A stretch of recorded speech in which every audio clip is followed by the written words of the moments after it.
Hola, jóvenes estudiantes, muy buena tarde. Bienvenidos a nuestra sesión de espacios abiertos de nuestra semana número 2.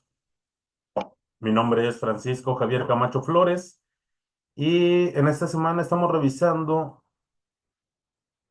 los recursos de nuestra actividad número 2, la ciencia y el universo, y nuestra actividad integradora número 3, la ciencia en los fenómenos naturales. También la actividad integradora número 4, la tabla periódica y sus aplicaciones. Si tienen alguna duda en específico acerca de las actividades integradoras, tanto número 3 como número 4, por favor tomen directamente el audio de esta plataforma y realicen su pregunta, o también pueden hacerlo por medio del chat de esta plataforma.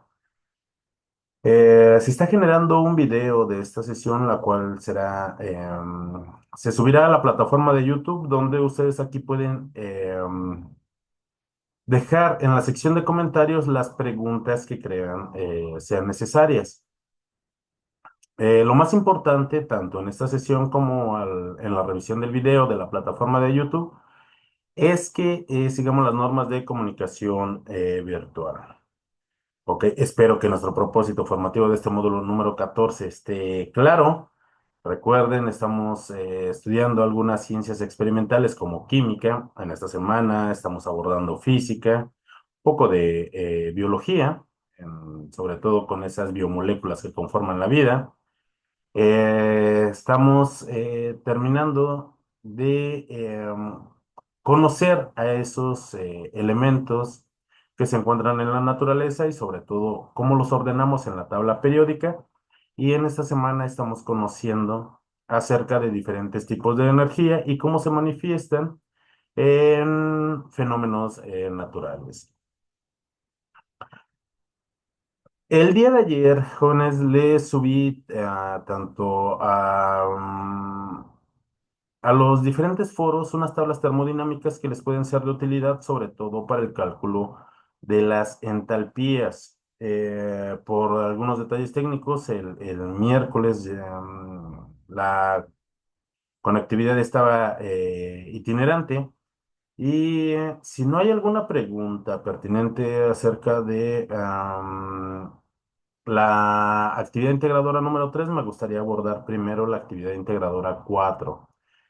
Maribel, ya que está conectada, ¿tiene alguna duda en particular de las actividades de esta semana? ¿Algún comentario?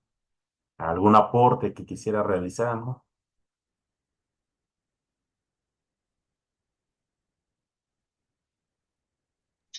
Por el momento no, profesor. Nos queda completamente claro el cálculo de las entalpías.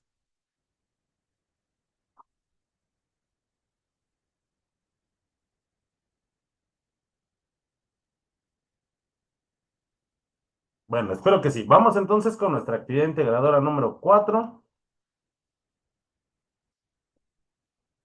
Recuerden, la tabla periódica y sus aplicaciones. Aquí nuestro propósito es explicarle a Margarita. ¿Quién es Margarita? Imaginemos que Margarita es una de nuestras compañeras de generación, la cual no tiene acceso a los recursos de esta semana y nos pide por favor que le expliquemos acerca de la tabla periódica.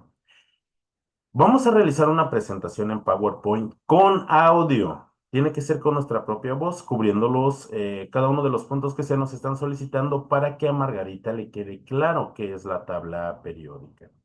¿Ok? Entonces, ¿qué necesitamos nosotros para esta actividad? Conocer la estructura de la tabla periódica, comprender la nomenclatura química y su clasificación, comprender la formación de compuestos orgánicos e inorgánicos a partir de los elementos que se encuentran presentes en la tabla periódica y conocer los elementos que se unen para formar la vida. Vamos a realizar una presentación en PowerPoint con audio. En esta actividad lo más importante es que sea explicada con nuestra propia voz. En PowerPoint existe la aplicación de insertar audio. Así es que es una forma realmente muy fácil de cómo nosotros podemos cumplir con esta actividad. La actividad en plataforma no nos permite archivos de más de 20 megas, pero no se preocupen. Las presentaciones, al menos que he revisado hasta este momento, tienen un peso de 6 megas y con audio integrado, así es que súbanlo directamente a la plataforma. ¿Qué es lo que pasa si mi presentación es tiene un peso mayor de los 20 megas? Sin mayor problema yo lo puedo subir a la nube y subo un documento en donde se encuentre esa liga con los accesos para que yo pueda descargar o ver esa presentación. Ahora, ¿qué es lo que pasa si yo no tengo una versión de PowerPoint en la cual pueda insertar audio? Bueno, puedo hacer algo semejante como lo que hice con la actividad integradora número uno. No es necesario y no se necesita que salgan a cuadro, pero aquí sí tiene que ser explicado con su propia voz y hago una grabación de pantalla de mi presentación mientras la voy explicando. Subo esa grabación de pantalla o ese video a la nube y le comparto a mi asesor la liga de donde se encuentra bueno, mi actividad. O bien, también no hay nada limitativo, puedo utilizar Canva, por supuesto, para poder hacer esta presentación, utilizando las autoformas que contiene este Canva, e integro yo la explicación con mi propia voz. Y a mi asesor le comparto la liga de donde, bueno, para que pueda yo accesar a esta actividad que ustedes están realizando. Para poder ayudar a Margarita, vamos a hacer una presentación en PowerPoint. En la primera diapositiva tienen que estar nuestros datos de identificación, como nuestro nombre, nuestro grupo, el nombre de nuestro asesor virtual y la fecha de entrega. En la diapositiva número 2 vamos a integrar una imagen de la tabla periódica y vamos a indicar su división por familias de los elementos químicos. En la diapositiva número 3, también con una imagen de la tabla periódica, vamos a indicar la división por periodos. En la diapositiva número 4 vamos a buscar una imagen de la tabla periódica y vamos a indicar cómo es que están clasificados de acuerdo a su número atómico. En la diapositiva número 5 vamos a integrar una imagen de un elemento de la tabla periódica y vamos a explicar acerca del símbolo químico. Para la diapositiva número 6, con una imagen de un elemento de la tabla periódica, vamos a explicar qué es la masa atómica. En la diapositiva número 7 vamos a responder a la pregunta, ¿por qué es importante la clasificación de compuestos orgánicos e inorgánicos? Para la diapositiva 8 vamos a mencionar tres ejemplos de compuestos orgánicos y tres de compuestos inorgánicos. En la diapositiva 9 vamos a responder a la pregunta, ¿para qué nos sirve conocer y comprender la estructura de la tabla periódica? Una vez que tengamos lista nuestra actividad, la vamos a guardar con la siguiente nomenclatura: nuestros apellidos, guión bajo, nuestro nombre y la clave de esta actividad, que es M14, S2, A y 4. Recuerden, archivos mayores a 20 megas no los vamos a poder subir a la plataforma, pero los podemos subir a la nube y a la plataforma subo un documento con la liga, con todos los accesos para que yo pueda revisar su actividad. Y bueno, ¿qué es la tabla periódica? La tabla periódica es, bueno, dónde están ordenados los elementos eh, que existen en la naturaleza y no solo eso, sino también muchos otros elementos que han sido sintetizados por el ser humano en los laboratorios. Lo que les muestro en pantalla es la versión más popular de la tabla periódica. No es la original, esta es la versión resumida de la tabla periódica porque la tabla periódica original es mucho, mucho, mucho más larga. ¿Por qué es más larga? Porque las dos series que vemos nosotros abajo van incluidas dentro de la familia número 3, debido a que comparten características específicas y se sacan de la tabla periódica para tener una versión más compacta. ¿Ok? Este es Esta tabla periódica que les muestro en pantalla no es la única, pero es la más usada. De hecho, es la más popular. Ahora, en la tabla periódica, los elementos se van a acomodar de acuerdo a sus características físicas, a sus características químicas, a sus características electrónicas. Esta forma tan caprichosa que tiene la tabla periódica no es de una forma arbitraria. Bueno, o al menos no casi todo, excepto el hidrógeno. El hidrógeno sí tiene una posición arbitraria, el cual es el elemento número uno de la tabla periódica. Permítanme un segundo, por favor.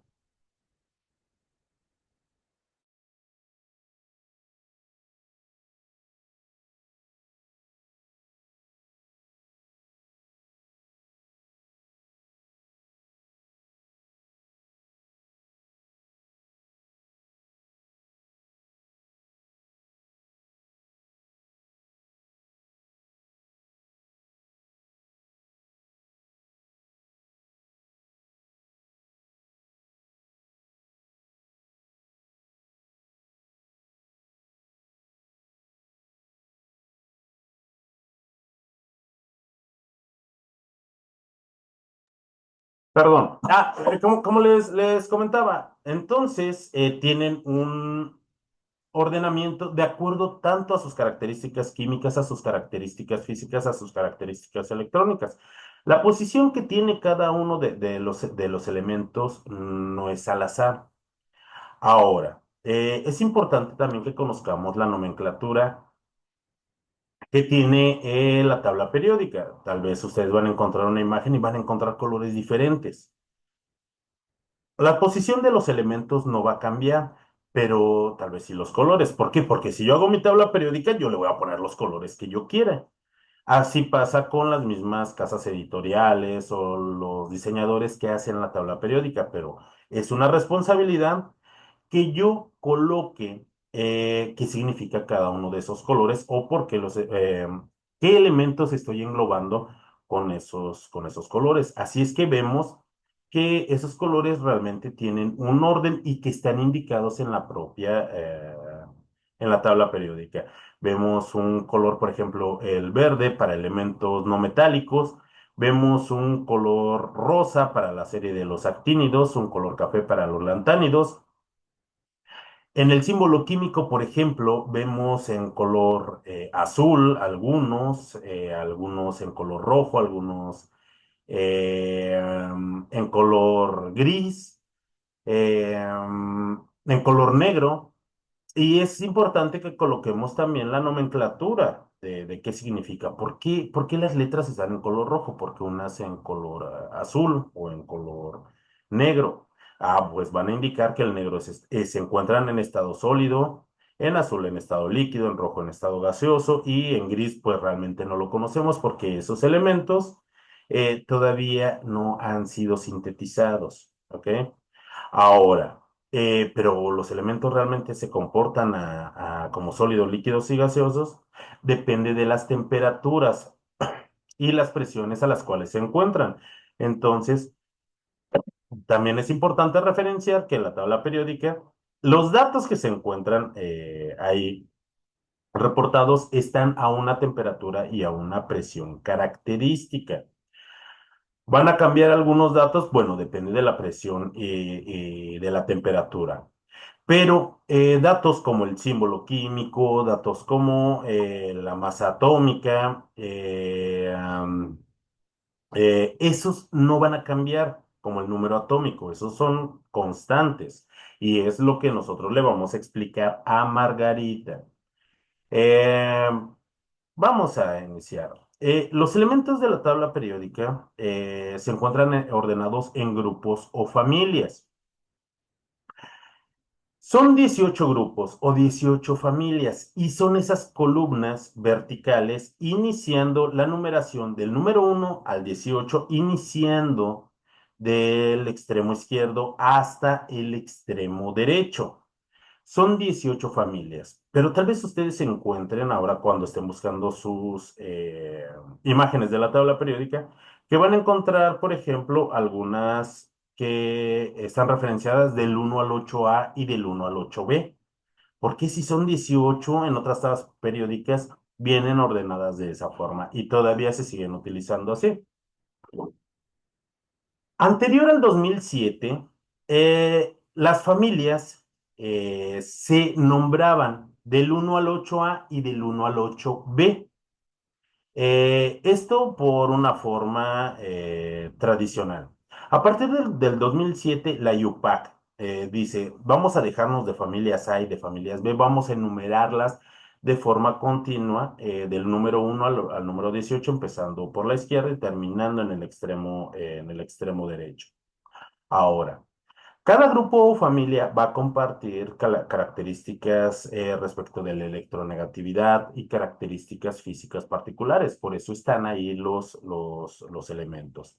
Ahora, sí existen todavía tablas periódicas referenciadas como familias A o familias B, o en la actualidad simplemente las enumeramos del número 1 al número 18. Pero da la casualidad de que también las familias tienen nombres particulares. Cada una de esas columnas, exceptuando la familia del hierro, que son tres columnas a las que se les llama familia del hierro, y cada una de estas tiene un nombre en particular. ¿Por qué? Se les da el nombre así, por el elemento representativo de cada una de esas familias. Por ejemplo, la familia número uno es la familia de los metales alcalinos, la familia número dos, la familia de los metales alcalino-térreos, la familia número tres es la familia del escandio, la familia del cobalto, del titanio, del hierro, del zinc.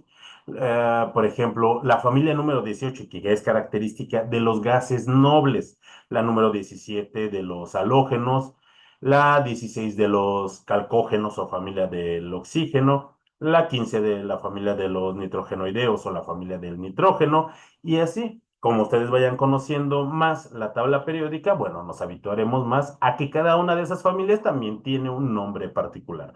Lo importante es saber, no los nombres, conforme nosotros empecemos a manejar más la tabla periódica, vamos a identificar, mira, este pertenece a la familia del boro o a la familia del carbono, sino que cada uno de estos elementos en cada una de esas columnas comparte, por ejemplo, números de oxidación que son constantes. Comparte, por ejemplo, características respecto de su configuración electrónica. Incluso de sus estados de agregación.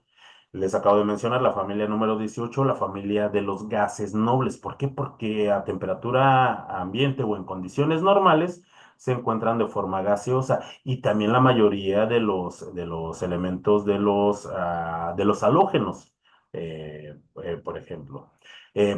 Por ejemplo, también dentro de esos grupos vamos a encontrar a diferentes familias que conforman los metales de transición y son los que propiamente conocemos como metales, el zinc, el mercurio, el cobalto, el titanio y entre más nos habituemos vamos a conocer que también les podemos llamar de nombres particulares a cada uno de esos grupos o familias.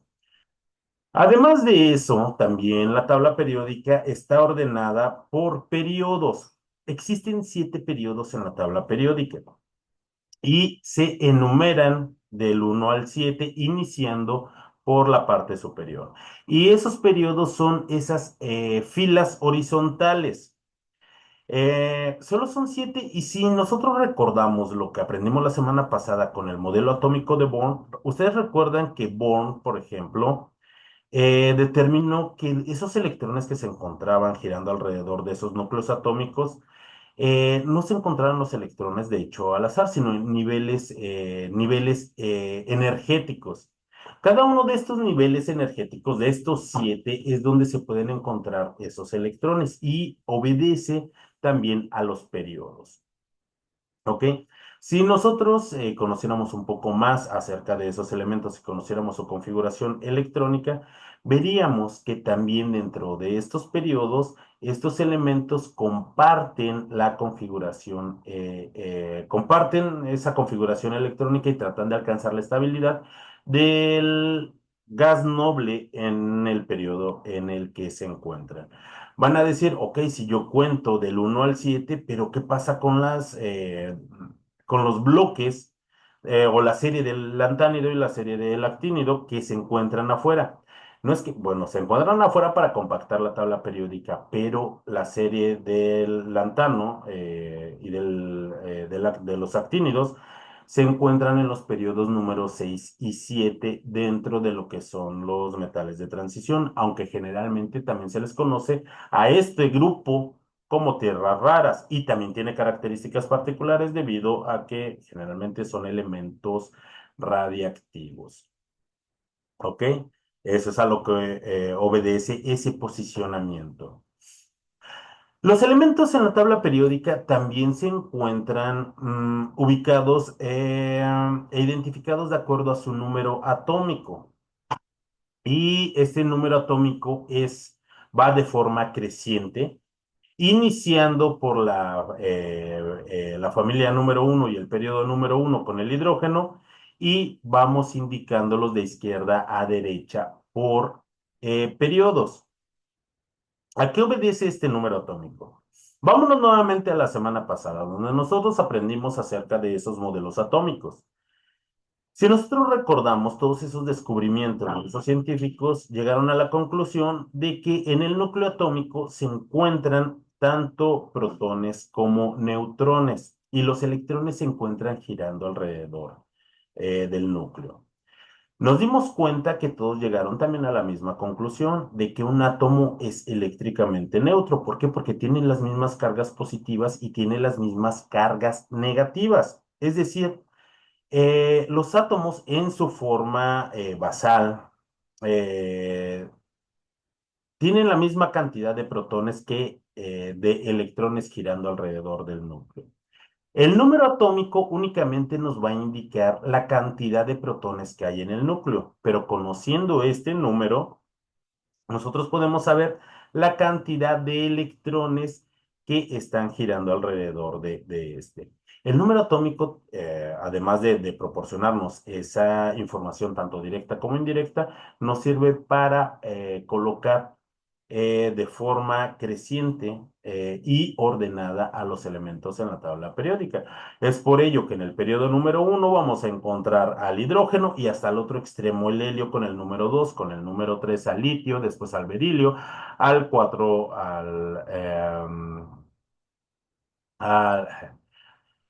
perdón, el litio con el número 3, al berilio con el número 4, al boro, por ejemplo, el número 5, al carbono con el número 6, al nitrógeno con el 7, al oxígeno con el número 8, al flúor con el 9, al neón con el 10, y así consecutivamente hasta los últimos elementos. De hecho, el último que tiene un nombre oficial que concordado de forma internacional es el elemento 104, el rutherfordio o el kurchatobio.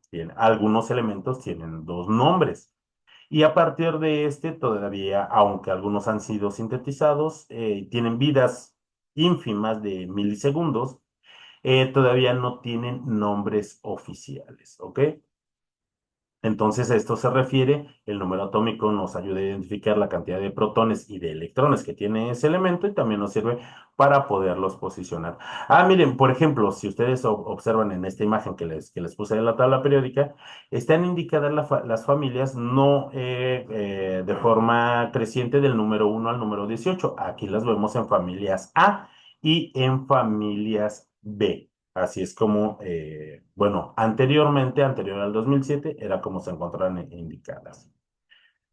El símbolo químico. El símbolo químico es muy importante. ¿Por qué? Porque es una nomenclatura internacional. Todos los elementos de la tabla periódica cuentan con una simbología única. Algunos elementos están identificados con una letra y algunos con dos letras. Cuando es una sola letra, siempre va a ser mayúscula, y cuando el símbolo químico consta de dos letras, la primera siempre va a ser mayúscula y la segunda letra siempre va a ser minúscula.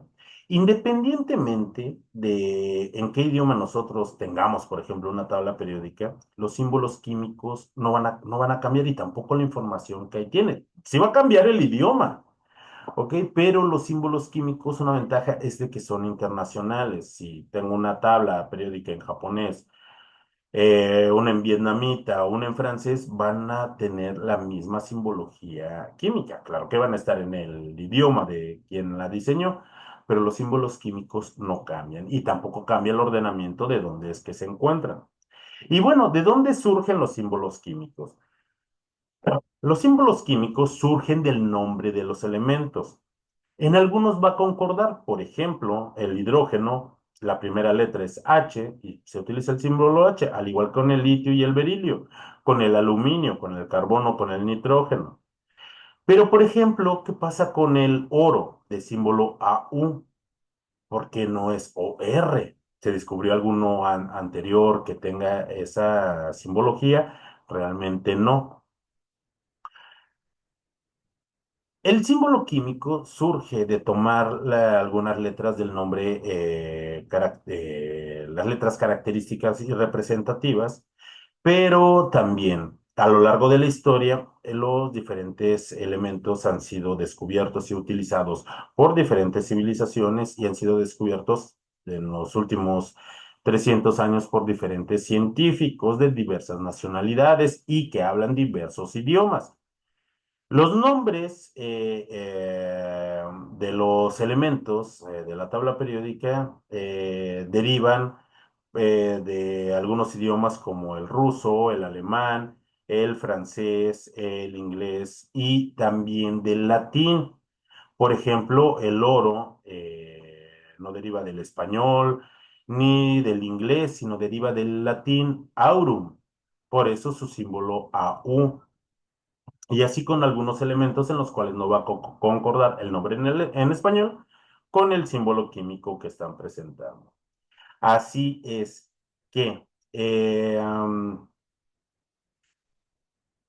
la nomenclatura de la simbología, lo más importante es que es internacionalmente aceptada y no va a cambiar. ¿Esto para qué? Para que se tenga un lenguaje hablando de la química que todos podamos entender. Es por ello que los símbolos químicos son universales. Ahora, hablando de la masa atómica, y vamos a regresar a esos modelos atómicos que esos científicos descubrieron e inventaron también estos modelos atómicos. La masa atómica va a hacer referencia únicamente a la masa que existe en el núcleo del átomo. Y nosotros, gracias a los modelos atómicos, ahora conocemos que en el núcleo se encuentran partículas subatómicas llamadas nucleones, y estos nucleones son tanto protones como neutrones. Entre neutrones y protones prácticamente tienen la misma masa atómica. Diferencia un poco o cambia un poco, sí, pero es muy aproximada. La masa de los electrones es increíblemente pequeña, mucho más pequeña que el de los protones, de hecho 1000 veces más pequeña su masa atómica, por ello es que únicamente se cuenta la masa del núcleo. Ahora. Si nosotros nos damos cuenta, exceptuando el hidrógeno, a partir del helio hasta el calcio, más o menos concuerda. Por ejemplo, el calcio, su número atómico es 20, que es lo que nos dice que existen 20 protones en el núcleo de los átomos de calcio. Y vamos a encontrar la misma cantidad de neutrones en el núcleo. Esto para poder estabilizar el núcleo. Así es que si tengo 20 protones, entonces aproximadamente también tengo 20 neutrones. Bueno, sí los tengo desde el helio hasta el calcio. En el hidrógeno no, porque el hidrógeno únicamente tiene un protón en su núcleo. Pero nos damos cuenta que a partir del escandio, el elemento con número atómico 21, vemos que su masa es, por ejemplo, de 44. Y, por ejemplo, empieza a subir para el mercurio. Su número atómico es de 80 y su masa atómica es de 200. ¿Por qué empieza a aumentar? Entre más grande o más pesado se vuelve un elemento de la tabla periódica, empieza a tener más neutrones en el núcleo para poder estabilizar a estos átomos. Entonces también su masa empieza a aumentar. Pero la masa atómica va a ser la suma de la cantidad de protones y de neutrones que se encuentran en un elemento que se encuentra en reposo. ¿Por qué es importante clasificar a los elementos, esta clasificación de compuestos orgánicos e inorgánicos. Esto es muy importante. Los elementos inorgánicos van a ser o van a tener características particulares. El enlace químico que generalmente se encuentra en los compuestos inorgánicos es el enlace iónico y eso le da características a las sustancias que conforman. Aumenta su punto de fusión, generalmente no se queman, son solubles en agua, reaccionan de forma muy rápida, no presentan isómeros. Algunos ejemplos, el ácido clorhídrico, el ácido sulfúrico, el monóxido de carbono, el dióxido de carbono, el agua, el amoníaco, algunas sales como el cloruro de sodio, el cloruro de potasio, carbonatos como carbonatos de mercurio, de sodio, de potasio. Esos son compuestos inorgánicos.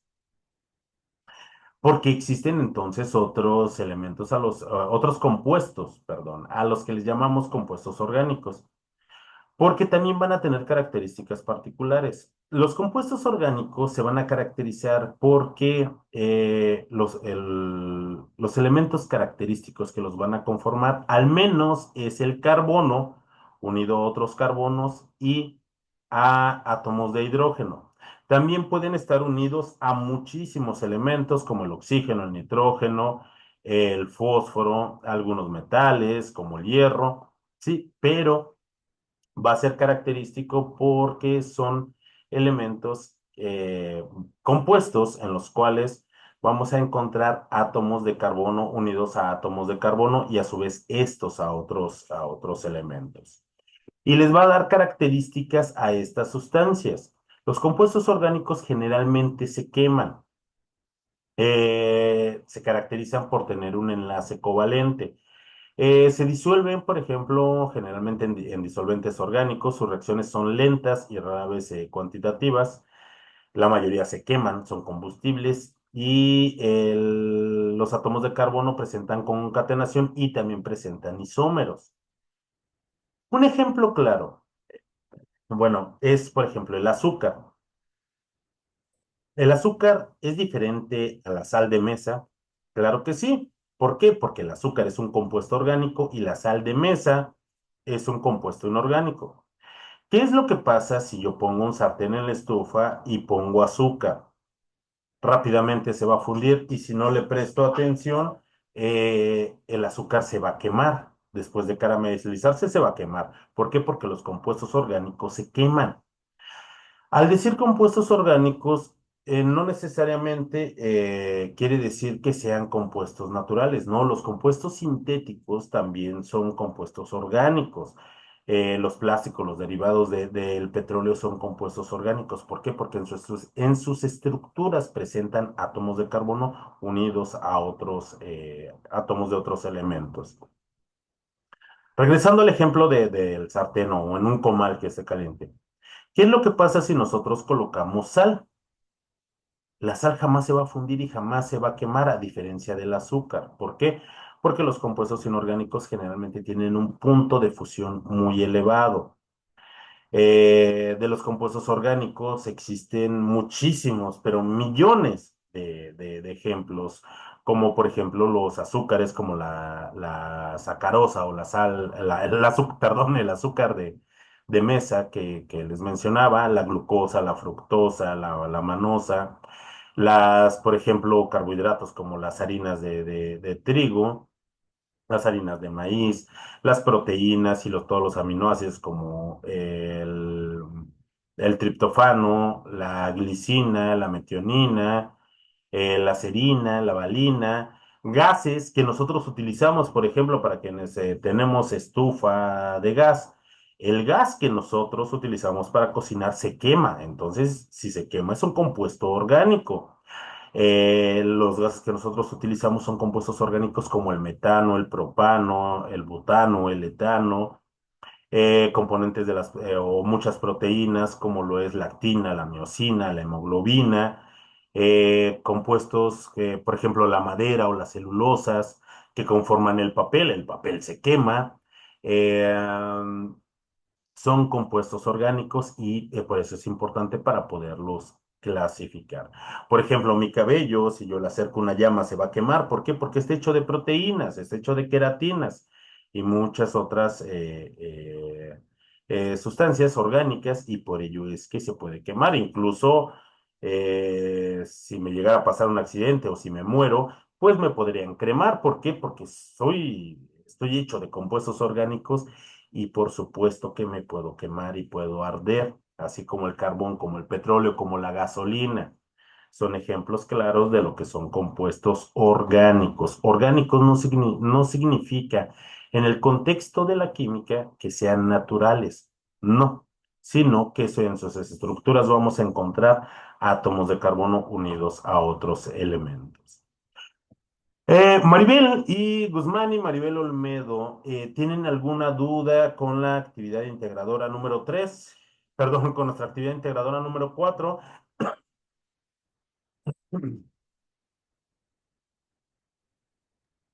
Todo claro, profesor.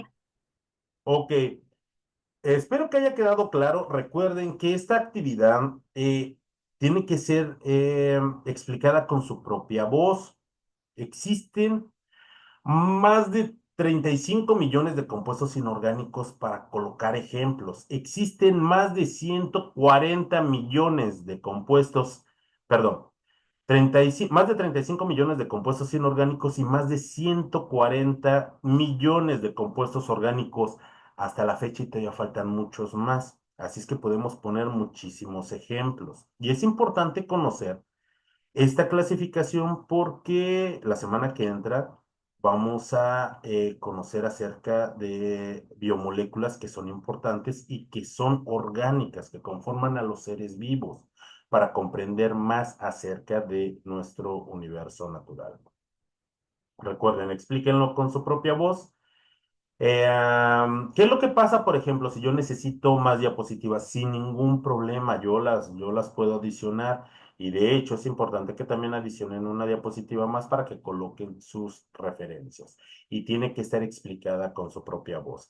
Que si pesa mucho y no la puedo subir a la plataforma, pues la subo a la nube y le comparto a mi asesor virtual la liga de donde se encuentra alojada mi presentación con todos los permisos para que yo pueda revisarla. Maribel Olmedo, ¿tiene alguna duda acerca de esta actividad integradora número 4? O también tenemos un poco de tiempo. No, por el momento no, nada más. Aquí no sé qué de PowerPoint. ¿Se puede hacer también en Canva o a fuerzas en PowerPoint? No, mire, para esta actividad y también les recomiendo utilicen Canva. En Canva podemos insertar audio sin mayor problema, podemos utilizar las autoformas, así es que, pues, incluso les recomiendo que la hagan para que sigan practicando en Canva. Si no lo quiere hacer, hágalo en PowerPoint. Ya, ¿qué es lo que pasa si no tengo una versión de PowerPoint donde pueda insertar audio y, por ejemplo, no tengo Canva y es que ya hice mi presentación? Eh, ¿Qué puedo hacer? Pues, para poder insertar audio, pues podría ser semejante a como hice en mi actividad integradora número 1.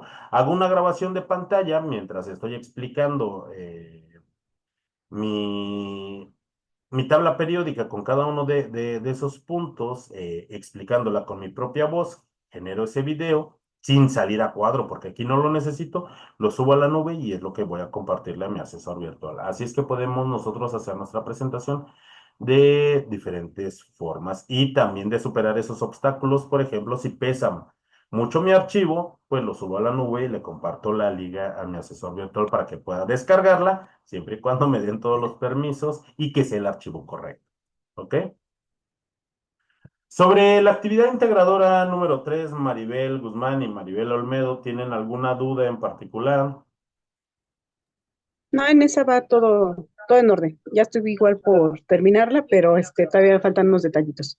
De la número Nada más 3. era mi duda en la 4, porque sí se me facilita más en Canva, tanto para enviarla como para los audios. Es un poco más fácil que utilizarla que en PowerPoint. Ok. Comentaba al inicio de esta sesión que el día de ayer le subí unas tablas termodinámicas. Maribel, sí estamos calculando la entalpía de nuestras reacciones, ¿verdad? Perdón, Sí estamos calculando las entalpías de nuestras reacciones. ya me perdí ahí. Ok, recuerde que una de las preguntas que nosotros debemos de contestar en nuestra actividad integradora, en la número 3, es que tenemos que calcular la entalpía de las reacciones que nosotros vamos a buscar que se produzcan en las erupciones volcánicas. Tenemos dos preguntas. Una, ¿qué tipo de reacciones químicas se producen durante una erupción volcánica? Colocar tres ecuaciones químicas de esas reacciones, calcular su entalpía y clasificarlas de acuerdo a su carácter energético. Y para ello necesitamos las entalpías de los reactivos y de los productos para aplicar la fórmula que nos dice que Sí, sí, es así, sí, era lo que estaba checando igual en esa para calcular las fórmulas y también para, ¿cómo se llama? Descifrar qué tipo de, ay, ¿cómo se les dice? qué tipo de Este, reacciones, si es ah, exotérmica o es endotérmica. exactamente. Recuerden, si el resultado de esa suma aritmética o resta aritmética, como ustedes lo quieran ver, de restar la energía de los productos menos la energía de los reactivos, obtengo un signo negativo, es una reacción exotérmica, que quiere decir que libera calor. Si el signo es positivo o bien carece de signo, quiere decir que es endotérmica y que necesita calor. Espero que de verdad no quede en duda en esta parte, porque ahorita hasta el momento algunas de las actividades que me han estado enviando, en algunas no están colocando ecuaciones de las reacciones que ocurren, simplemente están colocando un reactivo y la entalpía de este. Ese no es una reacción. Existen muchas reacciones que ocurren dentro de las erupciones volcánicas, por ejemplo, la formación de hidróxido de magnesio a partir de cloruro de magnesio y agua. Y recuerden, nosotros debemos de aprovechar que ya conocemos las ecuaciones químicas, que del lado izquierdo nosotros tenemos los reactivos y del lado derecho de la flecha tenemos lo que son los productos. Cada una de esas sustancias nosotros las podemos identificar. Por ejemplo, y les comento, yo el día de ayer les subí unas tablas termodinámicas, las voy a presentar en este momento. Voy a dejar de presentar esta presentación y les voy a mencionar cómo utilizar las tablas que les subí el día de ayer. Aquí están, creo que no. Ok,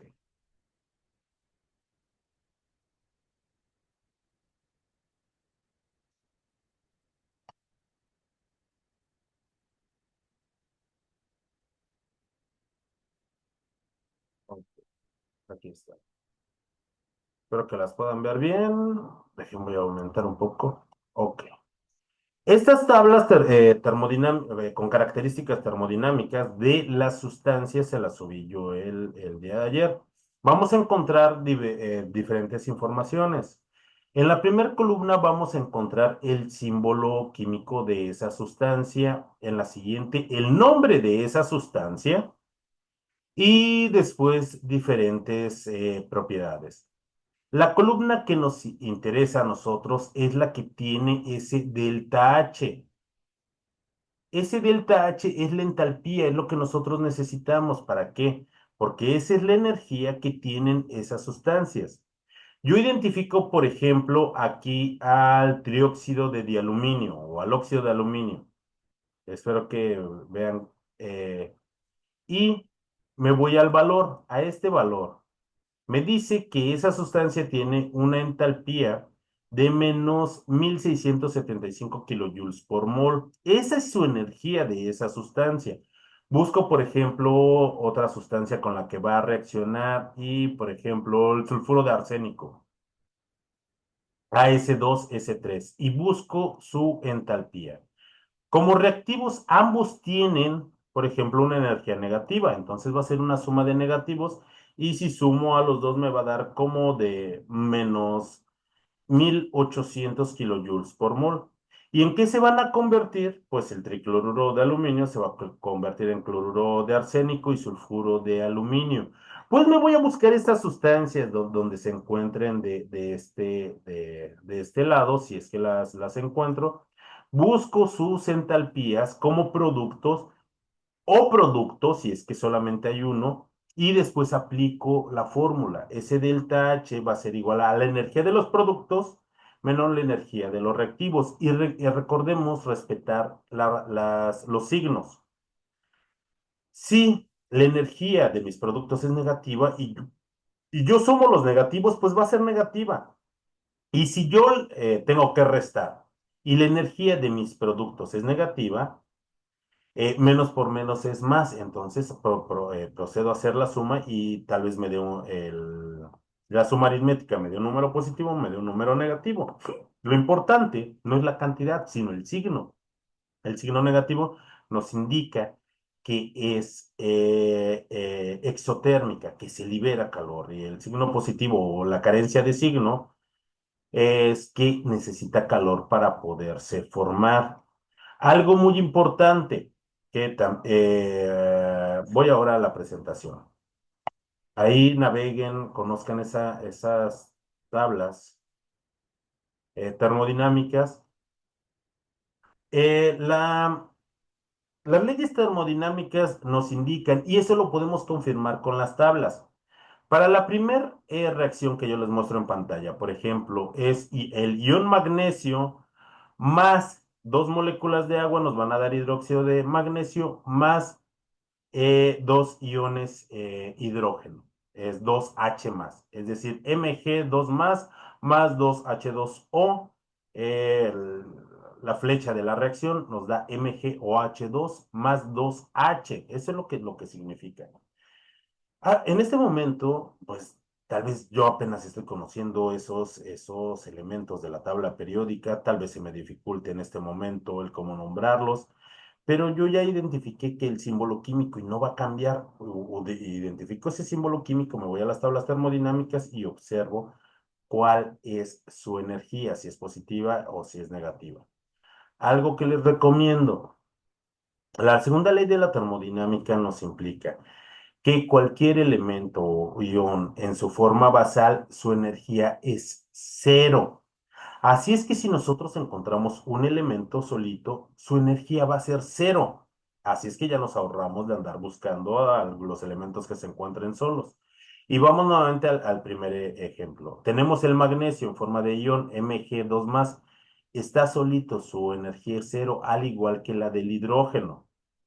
Entonces, las energías que yo voy a encontrar en las tablas y que también voy a encontrar las de estos elementos, pero van a estar marcadas como cero y lo único que va a participar en la aplicación de la fórmula, solo voy a restar la energía del hidróxido de magnesio menos la energía del agua y obteniendo ese dato ya encuentro la entalpía de reacción para esa ecuación. Y así con las ecuaciones que nosotros encontremos. Ahora, también algo muy importante. Nosotros ya sabemos que son los coeficientes estequiométricos, que son estos números grandotes que se encuentran a la izquierda del símbolo químico. La energía va a depender de la masa. Eh, si yo ya busqué mi energía de esa sustancia por medio del símbolo químico, si tiene un coeficiente igual a 2 o mayor a 2, lo tengo que multiplicar por este coeficiente. ¿Por qué? Veámoslo de esta forma análoga. Si yo tengo un tronco de madera y lo echo a quemar, no me va a liberar el mismo calorcito, la misma energía que si yo aviento a una fogata dos troncos. Si yo tengo troncos del mismo tamaño y agrego uno, va a liberar cierta cantidad de energía, pero si yo aviento dos troncos, me va a liberar el doble de energía. Entonces la energía, si es que cuenta con un coeficiente, es importante que lo multipliquemos. Ojo, nosotros no hay que balancear las ecuaciones que nosotros encontremos, si no lo necesitan. De hecho, las ecuaciones tal y como las encuentren, busquen las propiedades termodinámicas y en función a ello, busquen la energía que tienen tanto reactivos como productos. pero si tienen coeficientes, multipliquen esa energía simplemente por el coeficiente para tener el dato de la energía de ese reactivo o de ese producto que nosotros estamos encontrando. Y de esa forma encontramos ya lo que es la entalpía de reacción de esas ecuaciones que nosotros estamos colocando. También algo muy importante. eh, en nuestra pregunta número 2, y recuerden que se tienen que justificar. La pregunta número 2 nos dice, ¿cómo se pueden aprovechar la energía de los fenómenos naturales? No nos habla únicamente de lo que nosotros estamos investigando, que son de las erupciones volcánicas. ¿Qué fenómenos naturales hay? El miércoles estábamos platicando. La lluvia es un fenómeno natural. El movimiento de las olas es un fenómeno natural. El viento es un fenómeno natural. Los tornados, los ciclones son fenómenos naturales. El día y la noche son fenómenos naturales. ¿Y podemos obtener energía de esos fenómenos naturales? Por supuesto que sí. Ahorita que es de día vamos, hacemos nuestras actividades porque utilizamos la luz solar. Si yo ahorita me voy a atender a lavar mi ropa y está haciendo viento y aparte de que está despejado el cielo, pues utilizo la energía del sol y del viento para que mi ropa se seque más rápido. Aprovecho esos fenómenos naturales. Por ejemplo, no sé si ustedes tengan conocimiento, pero por ejemplo, a partir del movimiento de las olas del mar, existe lo que es una energía mareomotriz. El miércoles pasado hablamos sobre 15 diferentes tipos de energía, pero existen todavía más. La energía mareomotriz es, por ejemplo, se ponen unas turbinas flotando sobre el agua y con el movimiento de las olas estas giran y generan electricidad. Y eso es muy importante. Y aprovecha un fenómeno natural como es el movimiento de las olas o el movimiento del agua. La, el agua que cae de una cascada es un fenómeno completamente natural, es un fenómeno que ocurre gracias a la energía gravitacional, que el agua caiga por una cascada. Si yo coloco una turbina en la caída de esta cascada, puedo convertir o aprovechar esa fuerza para generar movimiento y colocar un molino de trigo o de maíz, o puedo colocar una turbina para generar electricidad. La caída de una cascada es un fenómeno natural. Así es que no únicamente se vayan a lo que estamos investigando, porque nos dice y tenemos que justificarlo respecto de los tipos de energía y sus fuentes. La energía no únicamente viene de los volcanes, que también es aprovechable. ¿Cómo podemos aprovechar la energía de un volcán? Yo vivo, por ejemplo, les voy a comentar, en la ciudad de Mexicali. En la ciudad de Mexicali existen, por ejemplo, un flujo magmático muy cerca de la superficie de la corteza terrestre. Se aprovecha para inyectar agua y obtener vapor de agua. Este vapor se lleva a turbinas y se genera electricidad. Este tipo de energía se conoce como energía geotérmica y hay pocos lugares en el mundo donde se puede obtener la energía de esta forma, pero por supuesto que se puede obtener, claro que sí, pero no es el único. Así es que justifiquen bien respecto de los diferentes tipos de energía por ejemplo, que estábamos comentando la semana pasada. ¿Ok? Maribel Guzmán y Maribel Olmedo, ¿queda alguna otra duda particular acerca de las actividades de esta semana? No por el momento. Gracias. Ok. Todo bien, profe. Bueno, entonces, bueno, ya se nos acabó el tiempo de esta sesión. Les deseo una muy bonita tarde de viernes. Si no han comido, les deseo un muy buen provecho. Si se llegan a presentar algunas dudas, pueden escribirme principalmente vía mensajero porque contesto mucho más rápido. Y no se vayan a esperar hasta el final para subir sus actividades, debido a que los domingos en la noche pues se satura la plataforma. Traten de entregarlas en tiempo y en forma. Fue un gusto estar con ustedes y hasta luego. Nos vemos en nuestras sesiones de la siguiente semana. Que tengan una muy bonita tarde. Gracias, igualmente, bonita tarde para todos. Adiós, Hasta luego. adiós.